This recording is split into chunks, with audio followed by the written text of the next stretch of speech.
Faresiam, après une défaite express malheureusement face à Terence McKinney, autre espoir de l'organisation chez les lightweight. Donc là voilà, il est libéré de son contrat UFC, le Frenchie, et on s'interroge un petit peu avec Ross parce que bon, c'est vrai que là l'UFC ils avaient quelqu'un qui était jeune, qui avait un bilan qui était à l'équilibre dans l'organisation, qui avait perdu son dernier combat d'une manière certes extrêmement rapide et aussi décevante peut-être au regard de ce qu'on attendait du combat, mais face à un prospect qui s'appelle Terence McKinney. Et là, malheureusement pour lui, alors qu'il semblait être en tout cas sur une nouvelle dynamique, puisque s'entraînant pleinement à Sanford MMA, ayant changé d'agence de management, puisqu'il il a signé avec Dominance MMA, là maintenant, il est libre de signer là où il le souhaite.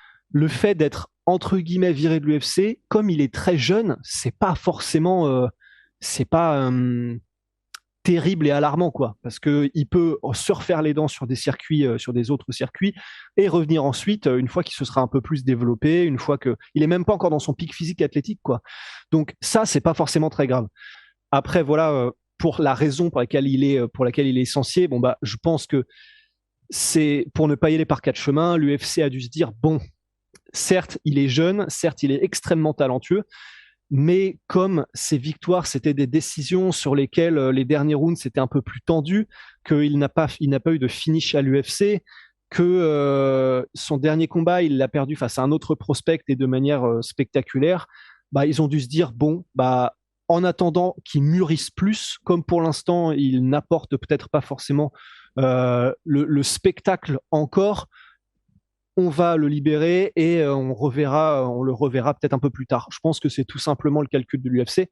Là où effectivement, je sais pas ce que tu en penses et ce que vous en pensez, mais là où ça m'étonne, c'est que même si ce raisonnement-là, il a peut-être du sens effectivement, mais faire ça maintenant alors que l'UFC Paris arrive, là par contre, c'est vrai qu'on a un peu plus de mal à comprendre le pourquoi du comment. Moi, je comprends pas du tout le timing parce que c'est vrai que, quitte à se dire, bon, bah, ok, il y a eu cette défaite contre Terence McKinney, là, c'est compliqué après ça, tu vois, de repartir sur une hype, ou en tout cas, tu sais, il faut peut-être 2-3 combats pour se refaire un petit peu, mais au moins, à Paris, tu vois, tu peux le mettre dans un combat assez favorable, ou en tout cas excitant, pourquoi pas, contre Paddy Pimblett, puisque Paddy Pimblett revient le 23 juillet. On avait parlé de pourquoi pas Benoît Saint-Denis, mais c'est vrai que Faresiam, ça peut être intéressant aussi parce qu'il est aussi en lightweight. Et pourquoi pas aussi un combat franco-français, Faresiam, Benoît Saint-Denis. Enfin, tu vois, tu peux faire des choses avec un Français qui sont forcément beaucoup plus excitants que si tu fais venir un autre combattant. Et quand je dis plus excitant, c'est en plus pour l'UFC en termes financiers, parce qu'on sait que c'est très important pour eux, bah ils vont pas prendre trop de risques à faire un Benoît Saint-Denis contre Faresiam. Économiquement, ça va pas leur coûter des masses, mais par contre, ils savent, enfin en tout cas, peut-être qu'ils ne... Enfin, bref, je pense qu'ils savent, mais que s'ils avaient fait un combat comme ça à Paris, bah tous les gens auraient été un petit peu hypés, et ce combat-là a pas besoin non plus d'être en main card on va dire pour les États-Unis, pour d'autres territoires, mais en France, vous mettez même ça en prélim, les gens vont venir dès les prélims pour voir ce combat-là, tu vois. Donc c'est pour ça que le timing, je trouve ça assez étonnant.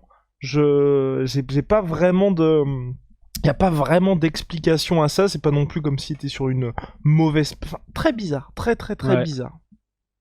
Ouais, c'est ça, mais tu l'as dit, c'est pas comme s'il était sur plusieurs défaites d'affilée.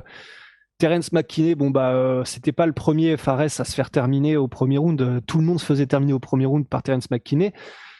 Et les deux combats avant, c'était deux victoires. Et certes, ça a été plus compliqué vers la fin du combat, mais avant ça, clairement, Fares a montré qu'il avait un niveau qui était celui de l'UFC tout simplement, parce que donc il battait, il dominait, il a dominé et il a gagné contre des gars de l'UFC tout simplement.